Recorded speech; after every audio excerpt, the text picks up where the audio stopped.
In every NBA draft, there's always those guys who never pan out and never live up to their full potential. It's bound to happen. Not everybody in the draft can be a star.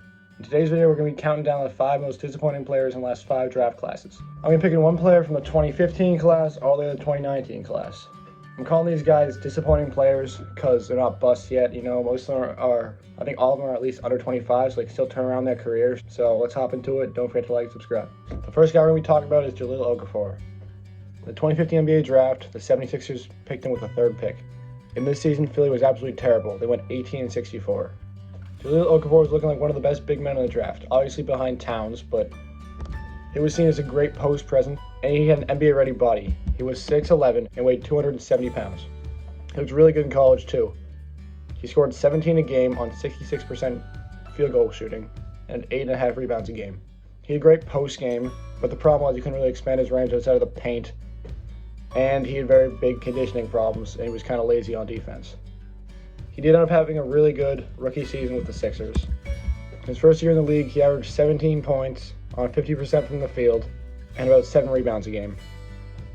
These were good rookie stats, but the problem was the Sixers were absolutely terrible that year again. They were the worst team in the league with a 10-72 record, which was absolutely terrible.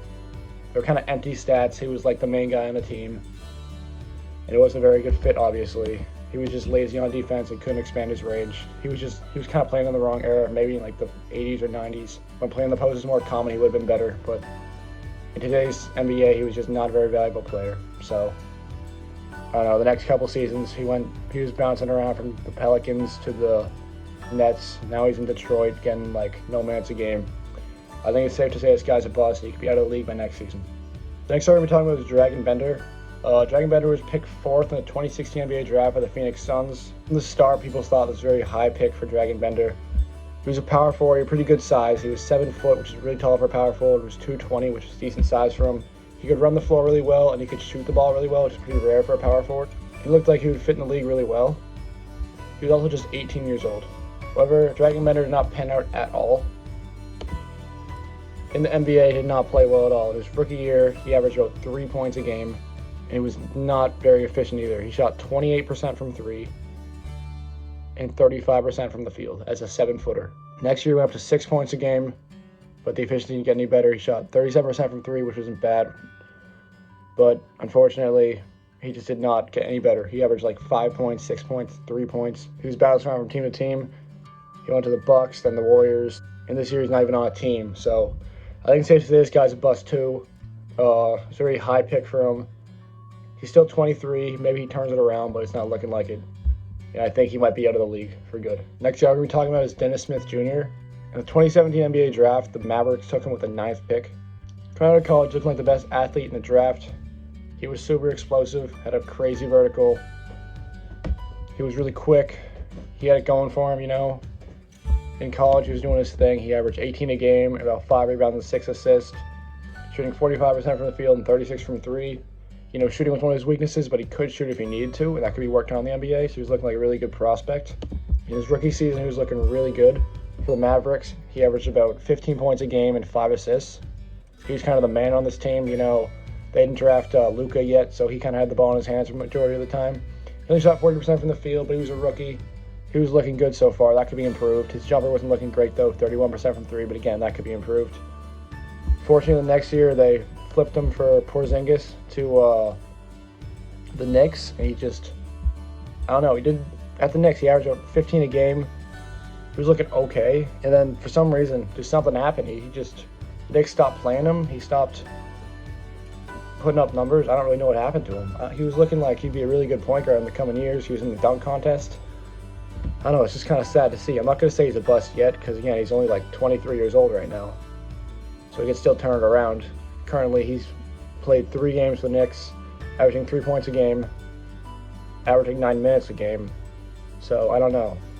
Maybe they give him another chance this season because, you know, the Knicks might not be very good, but he's just been disappointing so far. Next guy we're talking about is Marvin Bagley. The Kings took him with the 2nd pick in the 2018 draft. They took him over guys like Trae Young, Luka Doncic, and Jarrett Jackson Jr., who we can all safely say are better than Marvin Bagley. So far, at least. All right, so in college, he was looking really good for Duke. He averaged 21 points and 11 rebounds and shot super efficient from the field, 61%, and almost 40% from three, so he could expand his range for a power forward. And he was 6'11" and 235 pounds. So he had an NBA-ready body. He was athletic. He could play defense. He could rebound. He was quick for a big guy, and he had a jumper. But he did most of his work in the paint. So in his rookie year for the Kings, he had a good season. He averaged 15 points, about 7.5 rebounds. He was 50% from the field, 31% from three, and got a block a game. It was a good rookie season. Things going to go from there. People were thinking so. They thought Marvin Bagley was going to be really good. Next year, he seemed to just get worse. He had a injury this year. He's only played 13 games. He was about 14 points, 46 from the field, and he shot 18% from three, which was not good at all, and got about 7.5 rebounds. Similar stats to his rookie year, and I don't know. Well, he was injured, so you got to cut him some slack there. So this year, he's been playing okay. 13 points, 8 rebounds. He's shooting efficient from three, 37%, and 48 from the field. That's not bad, but he's a power forward. He should be about 50% in my opinion. He's played all 19 games. He's just not really improving.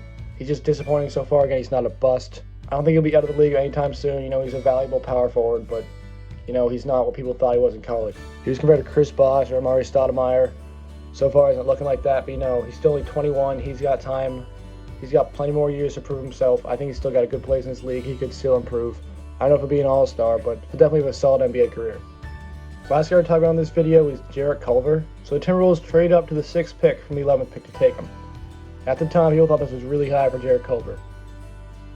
Jarrett Culver was seen as a good scorer and a good defender. He could play both sides of the ball. He had good frame for a guard. He was 6'6". He had a really long wingspan. He played well at Texas Tech. He averaged 15 a game, 6 rebounds, and 3 assists. 46% from the field, 34% from three, and 69% from the free throw line. He was really athletic. He struggled shooting the ball, but that can be fixed, obviously, in the NBA. So in his rookie year, he was extremely disappointing. He averaged 9 points, and it was super inefficient as well. 40% from the field, which isn't terrible.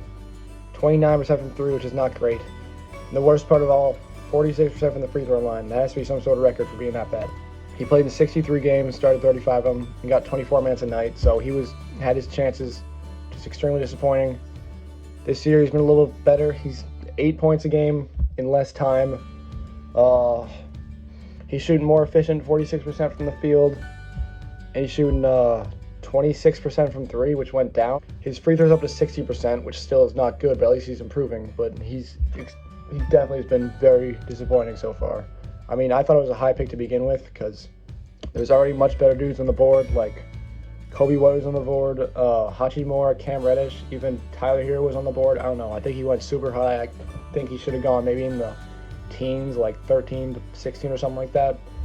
I don't know. But Jarrett Culver, definitely most disappointing player of the 2019 draft. He's not a bust. He's still only 21 years old. He's got time to turn it around. It's looking like he's not going to be a big player in the Timberwolves' future. Just saying something because the Timberwolves don't have many good players in their team. Alright, but thanks for watching. Hopefully you enjoyed the video. If you did, drop a like or subscribe. Really appreciate it. Thank you.